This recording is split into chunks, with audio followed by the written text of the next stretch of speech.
Greetings, everyone. It is Gleekon here again with another episode of Lore of Warcraft, old Lucky Chapter 13, in the War of the Ancients' third book, The Sundering, is now upon us. Last chapter wasn't too bad. They convinced Alexstrasza to get the rest of the Dragonflight to come help out. And we have seen Illidan just the slightest little glimmer that he actually has a plan to help everyone that's not evil. The slightest little inkling. Alright, so stay a while and listen to this episode of Lore of Warcraft. Jared Shadowsong did not feel like a legend, but the eyes of everyone he passed gazed at him as if he was one. His reputation, already built up far beyond what it deserved for his minuscule successes on the battlefield, had grown 100 times greater with the coming of such mythic beings as Cenarius and the other ancient protectors of the world. The story of the intentional public acknowledgement of him as commander by Cenarius had been retold over and over throughout the camp until some variations had him clad in gold and accepting the Forest Lord's service by knighting the latter with a gleaming magical sword. Despite the outrageousness of such tales, few among the defenders seemed to scoff at them. Even the Council of Nobles eyed the low-caste officer with something resembling reverence. There was no one Jared could talk to about his concerns either. Ronan was the closest thing to a confidant, but the human kept insisting that the Night Elf live with the changes in his life. He dared not even go to the priestesses and seek some sort of confession by which to unburden himself of his anxieties. With Maiev all but High Priestess, word would certainly get back to his sister, and that was the last thing the officer wanted. For one of the few times since having command thrust upon his back, Jared rode alone through the camp. He had told his adjutants that he would not be long, and so there was no need for them to follow. Besides, everyone already knew who he was. All they had to do was ask, and he would easily be located. He received constant salutes and more than a few grateful expressions. Some sisters of Elune working among the wounded looked up at his pacing, even they nodding respectfully. Thankfully, Maiev was not one of them. Yeah, God forbid you get respect from your sister. Respected by your sister? Couldn't be me. One slightly shorter priestess adjusted her helmet, saw him, and immediately came running.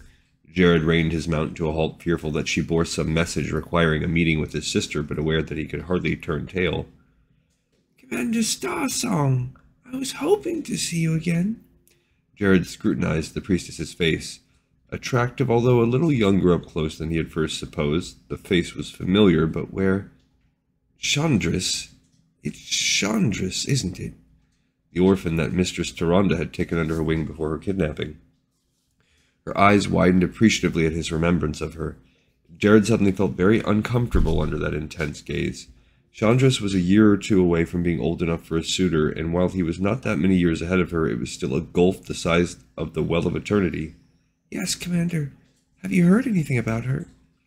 Now he recalled their last conversation and each one previous. Her missing rescuer had been a focal point of each and every one of their encounters. Jared had been polite with her, but never could give her the answer she sought. There had been no attempt to rescue the High Priestess. How could there be? She had surely been taken to the palace, and if so, had likely been slain shortly thereafter. But Chandris refused to believe that Tyrande would not return. Even when Malfurion, the most logical one to attempt to rescue her, had gone off on his mission, Chandris had half believed that when he returned the Druid would somehow have Tyrande with him. Jared had kindly tried to convince her otherwise, but the young female had a stubborn trait worthy of a Tauren. Once she set her mind on something, she kept to it, which was also why when the novice had first begun to look at him with personal interest, the soldier had started to worry. Nothing. I'm sorry, Chandris. And Malfurion? He's back. I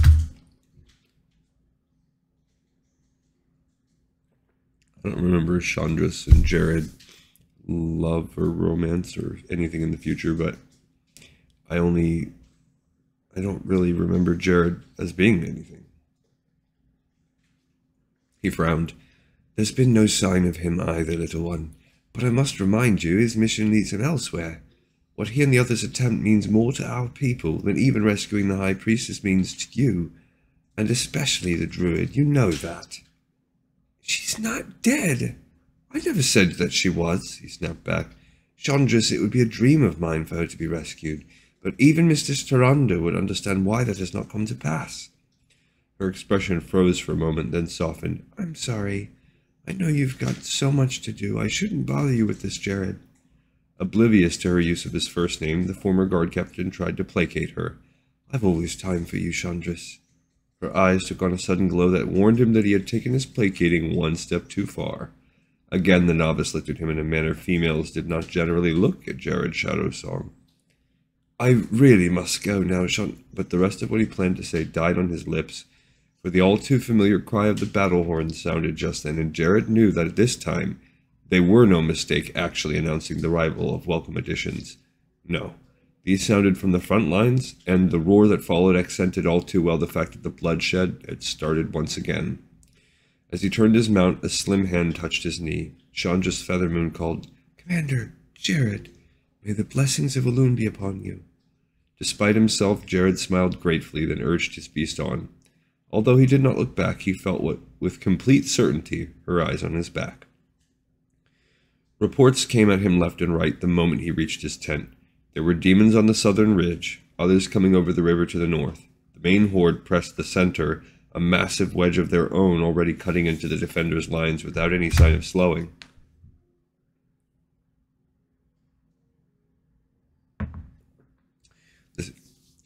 The scouts report a second massing just behind the first, shouted a rider just arriving. They swear it's as large, even larger than the main body. How many of these damn monsters are there? Growled a noble. Haven't we made a dent in their army yet?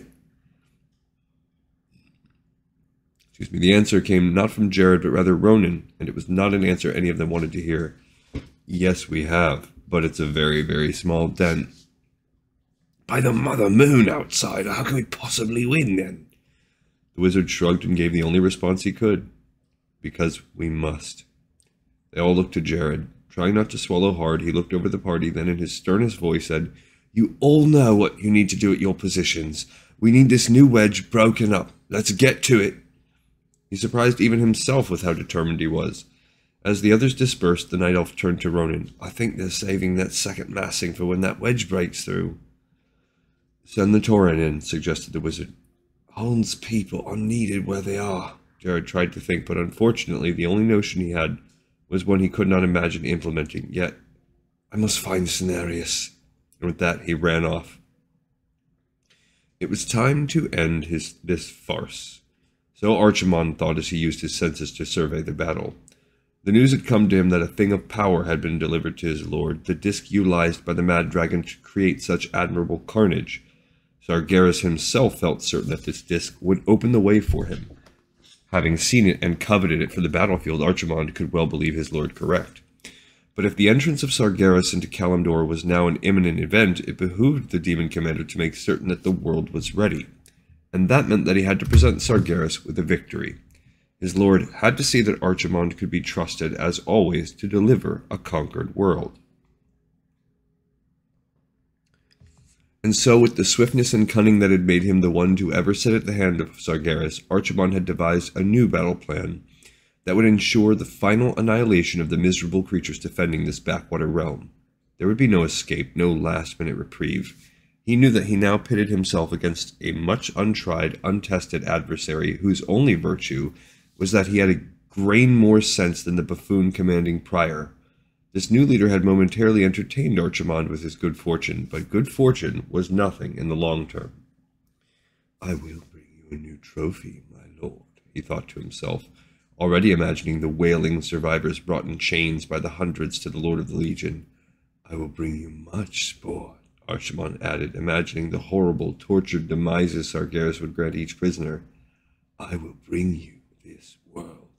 Now see, a little bit of the Burning Legion doesn't fully make sense because Sargeras, remember, while he's evil in the sense that he wants all life on Earth destroyed, what part of that is torturing innocents? He just wants the world, the universe eradicated, every world eradicated. It doesn't make sense that he'd want to see them all tortured. The demon's wedge continued to cut through despite the Night Elves' best efforts to halt it. Even the assistance of the Earthen and other races already mixed among the defenders did nothing to even slow it. A line of infernals formed the point of the wedge, barreling through with monstrous efficiency. They were guarded well by Eredar, who created around them a shield that let no mortal weapon through.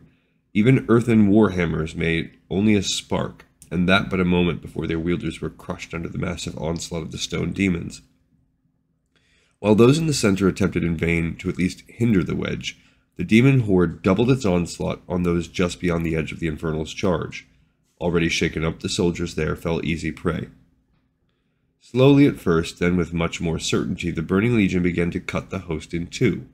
No one doubted that if they succeeded, the day and the world would be lost.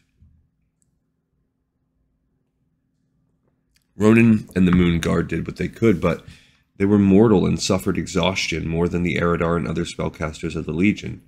Worse, they had to watch out for their own lives, for Archimon focused on them more than ever. A Night Elven sorcerer to Ronan's right suddenly shrieked and shriveled as if all moisture had been sucked out of his body. A second passed in the same gruesome manner before the wizard could register the first death. Then Ronan felt an intense dryness spreading within his own body. Gasping from instant dehydration, he barely managed to throw up a shield against the spell. One of the Moon Guard caught him as he fell, dragging the stricken wizard from the battle. "Water!" Ronan called. "Bring water!" They brought him a sack, which he emptied without a drop spilt. Even then, Ronan felt as if he had not drunk a thing in more than a day. "Giraltios is dead now, too," reported the sorcerer who had come to his aid. "It happened too swiftly to do anything." 3 here. How many elsewhere?" The crimson-haired spellcaster grimaced. "We've no choice. We can't do anything for the soldiers if we're all dying like this, and yet, if we're occupied, the Legion's sure to break through the last lines." The Night Elf with him shrugged helplessly. They both knew that there was nothing that they could do to change the situation. "Well, help me up. We have to create a matrix. It might be enough to at least shield ourselves better. Maybe then we can..." From behind him sounded horns calling the host to battle. Ronan and the sorcerer looked back in puzzlement. They, like everyone else, aware that every Night Elf was already on the front line. And then there came a charge like none witnessed in the life of Kalimdor. It consisted of no cavalry, no regiment of hardened soldiers. There was only one Night Elf, even among them, and that was Jared Shadowsong leading the charge astride his cat. Ronan shook his head, scarcely able to accept the sight. He's leading the Guardians of Kalimdor against the wedge. Cenarius followed closely behind the Night Elf, the 2 Bear Lords, Ursok and Ursol, if Ronan remembered correctly, behind him. Above them flew from what from Krasus' account had to be Aviana, mistress of birds. After that came a being like a winged panther with hands almost human. I don't remember who that is. And beyond that a reptilian warrior with a shell reminiscent of a turtle's. They were but the first wave of several score beings, many of whom Ronan could not even recall having seen earlier. The wizard knew none of the names or titles, but he sensed better than others their full power focused on the oncoming demons. And sensing that power, the spellcaster smiled in hope. "We need to ready the Moon Guard," he committed. "Forget the wedge. Concentrate only on the Legion's spell attacks." Ronan grinned wider. Damn that Jared. Only he'd be naive enough to order demigods into battle behind him and get away with it. Then his mood darkened as he recalled all that the Legion threw at the defenders. I hope even they're going to be enough. "Forward!" shouted Jared needlessly. His view filled with infernals and other demons. He silently gave himself to Elune and prepared to die. All he hoped was that his insane act would somehow stave off the enemy's advance long enough for some miracle. The Infernals were the embodiment of primal force. They were creatures that existed only to crush, pummel, or crash through whatever objects, living or not, lay in their path. The spells of the warlocks and other dark sorcerers of the Legion made them a force nigh unstoppable. Until, that is, they collided with Jared's charge. The shield spell of the Eredar was nothing to Cenarius and his kind, for they had been wielding the natural magic of their world since nearly its birth. They tore through the shield as if it were air, then did the same to the infernals behind it.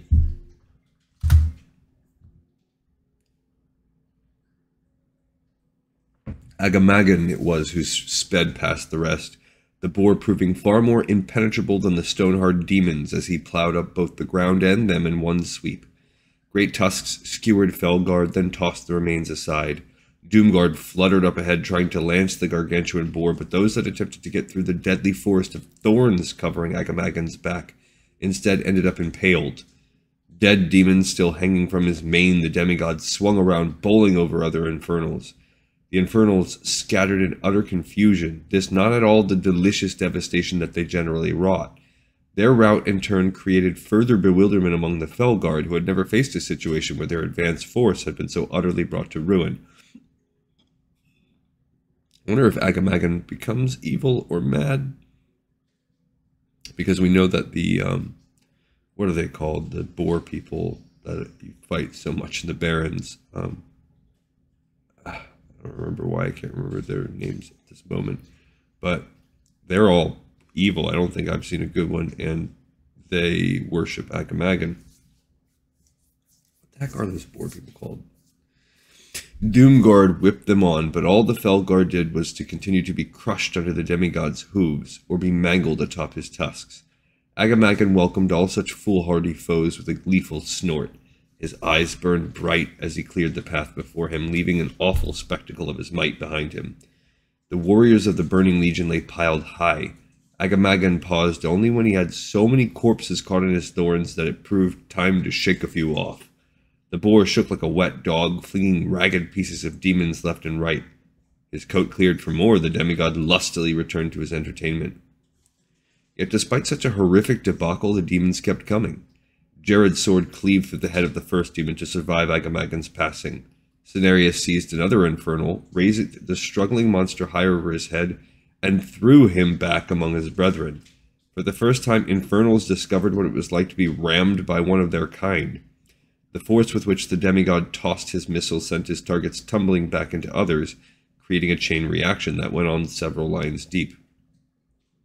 You know, I don't know why, but I've only been thinking this recently, is that the Warlock class that the Eridar are using, that summon imps, which we haven't actually seen, but they have, I think, kind of like a Felguard,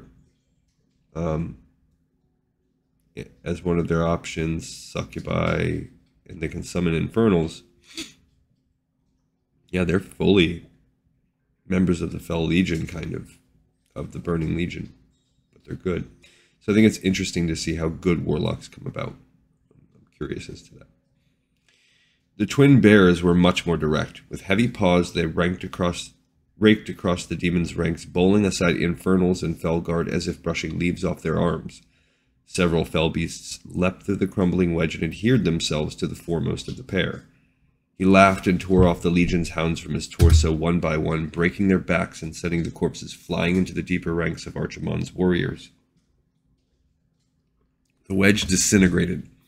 Doomguard flew in from above to hold back the chaos, but from the sky there came what seemed every bird in all the land. The demons spun about in panic as tiny finches and gigantic raptors tore at their flesh, and among the birds flew their mistress Aviana, her delicate face now transformed into that of a hungry predator. The demigod's talons ripped through wings, sending Doomguard spiraling to their deaths. Others she seized in an inescapable grip, then used her sharp beak to tear out their throats. A bearded warrior clad in brown leather and but half the height of a night elf rode into the fray atop a pair of white wolves he guided by the reins in one hand. In his other, the laughing figure wielded what first appeared a sickle. This he threw among the demons with as equally deadly an effect as any other weapon there, if not more so. The spinning sickle flew through the legion, beheading one demon and cutting open the chest of another, before returning to the hand of its master. Over and over this was repeated, the squat warrior reaping a bloody harvest each time. I don't know who that is. The demons faltered as they had previously, only under the onslaught of the Black Dragon's disc. This was a foe on par with any that they had ever faced, and even their fear of Archimonde briefly evaporated. Felguard began to do the unthinkable, turn from a battle. But those first to make that mistake did so at the cost of their lives. Archimonde brooked no retreat, not now, not ever, save as it suited his strategy. The demons upon whom he turned his wrath melted, their armor and flesh sliding off their bones like soft wax. Their shrieks became gurgling sounds, and in seconds, all that remained were bubbling puddles with a few fragments floating within. The message was clear enough for those who would have followed their path. Death came in many forms, some more terrifying than others. Daunted, the fleeing warriors turned back to face the demigods, the former's strength now fueled by Archimonde's dark incentives. Aware that one way or another they would perish, the demons fought without regard to safety. Their manic fighting at last had its effect on Jared's astounding force. The blades of a score of Felguard finally proved too much for the Wolverine Guardian Ronan had earlier seen. Yet as his life force drained from 100 deep thrusts, he still tore apart each of his attackers, be it by tooth or claw. When this first of the demigods finally fell, his burial mound consisted of legion bodies piled higher than his head. There were others that soon joined him, chief among them, the mistress of the birds. Guided by the will of Archimonde, Doomguard with lances fought their way through the flocks toward the one they sought. 24 demons perished along the way, but too many more achieved their goal, surrounding the guardian of all winged creatures of Kalimdor and piercing her with their long barbed spears. Okay, but we know that Aviana lives. So, she's alive in is she alive, or is it her spirit that's alive in the Cataclysm questline in Mount Hyjal? I think she's alive. But even the blood of the demigoddess fought for her, dripping down the lances of her slayers and pouring onto their hands. As she fell lifeless, her assassins tore at their own hides, her blessed blood now infesting their unholy bodies. In the end, the Doomguard died to a one, rending themselves to pieces trying to escape what they could not. Lances and blades now stuck out of the hides of both bears, and Cenarius had wicked cuts all over his body. Every other demigod bore similar marks of the Legion's brutal strength, but still they pushed on. With them came the Night Elves, the Tauren, the Furbolgs, the Earthen, every mortal race that had become part of the host. All sensed that now was the defining point of Kalimdor's struggle. But Ronan feared that the defining point still favored the Legion. Even with the world's guardians at the forefront, the host had made no actual inroads. If the defenders could not utterly defeat the Burning Legion with such allies, what hope was there? We still need the dragons, he muttered as he repelled a warlock's attack. 3 more sorcerers had died before he and the Moonguard had recovered enough, and even though the spellcasters now held their own again, they did little other than keep their counterparts occupied. We still need the dragons, Ronan repeated almost like a mantra. But there had been no word from Krasis, and even the wizard, who knew well the mage's tremendous skills and cunning, began to wonder if perhaps his former mentor had indeed perished in the lair of Deathwing. Then a huge, dark shape soared over the battle, and Ronan's worst fears were realized. Deathwing was here. That could only mean that Krasis and the others were dead, and now the Black sought to wreak vengeance upon all his imagined enemies. But as the huge winged beast turned back, the wizard noted a peculiar thing about it. The dragon was not black, but a dusky gray, like rock. There were also many differences in its face and form, differences that for some reason had a familiarity to Ronan. It almost reminded him of another dragon from his days fighting the orcs. It almost looked like Alexstrasza? The gray dragon landed among the demons, crushing several underneath. With one wing, it swept aside a dozen more. The giant let out a roar and seized a mouthful of the enemy, crushing them between its jaws before letting their bodies drop. Only then did Ronan see that the dragon had no gullet. It was literally made of stone. With ruthless abandon, the great golem tore through the Legion. Seeing what it alone could do, the wizard again wished for the true dragons to return. Then it occurred to him to wonder just what had brought this false Alexstrasza to the host's aid. "Krasis?" he blurted, turning around. "Krasis!" And there, just coming up over a ridge, strode the tall, pale form he knew so well. Beside Krasis walked Malfurion and Brox, both clearly weary but intact. Cautiously breaking off from the battle, Ronan ran to meet the others. He almost hugged them, so grateful was he to see such familiar faces. "Praise be that you're all alive," he grinned. "The demon soul! You've got it!"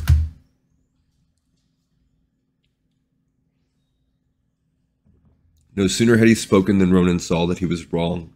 He looked from one to the other, trying to read the story from their eyes alone. "We had it," Krasis replied, "but it was stolen by agents of the Legion, including my brother." added Malfurion, shaking his head at Krasis, who had clearly wanted to avoid telling Ronan that part. It's no use to hide that. Illidan's thrown his lot in with the palace. The druid shook from frustration. The palace. But that dragon, what does that mean, and where's Corielstrasz? You said in your message that you'd met up with him. There is no time for that. We must prepare. Prepare for what? Brock suddenly pointed his axe past the others. Look, the stone one. They followed his gaze to see the animated effigy of Alexstrasza swarm with demons. They chopped at it, her, much the way the earthen had earlier, the one infernal. Others attacked her legs with blades, chipping away as best they could at the false dragon's foundation. The wizard could scarce believe what was happening. Why doesn't she fly away? Because the time of her enchantment is almost at an end, Krasis remarked with clear sadness. I don't understand. Look, it happens already. The golem's movements grew sluggish, this despite the fact that the damage done to the body had to be superficial at worst. The stone dragon managed to shake her wings free of several of the demons, sending them flying far into the sky. However, that effort proved her last major one. What's happening, Krasis? She was meant to bring us here at the desire of the one of whom she is only a shadow. But shadows fade, Ronan, and her task is done. We can give thanks that enough remain for her to do such damage as we have witnessed. Despite the clinical tone of his words, the mage's eyes gave indication of a regret far deeper. Ronan understood. To Krasis, even seeing this effigy of his beloved queen and mate suffer was a strain. The false dragon roared mournfully. Demons now practically covered the entire body save the head. The left legs defiantly straightened, but from the right ones there was no movement. It's over, Krasis began. Then, without warning, the false Alexstrasza leaned into her right. Her wing on that side folded in, and her left rose into the sky. Midway up, all animation ceased. The eyes of the golem grew lifeless, and under the stress of so much weight, the right wing collapsed. The demons atop the statue clung helplessly as the Dragon Queen's creation tipped over and crushed every demon still hanging onto the back. Krasis' chest swelled with pride. Every inch worthy of my queen, even if only her shadow.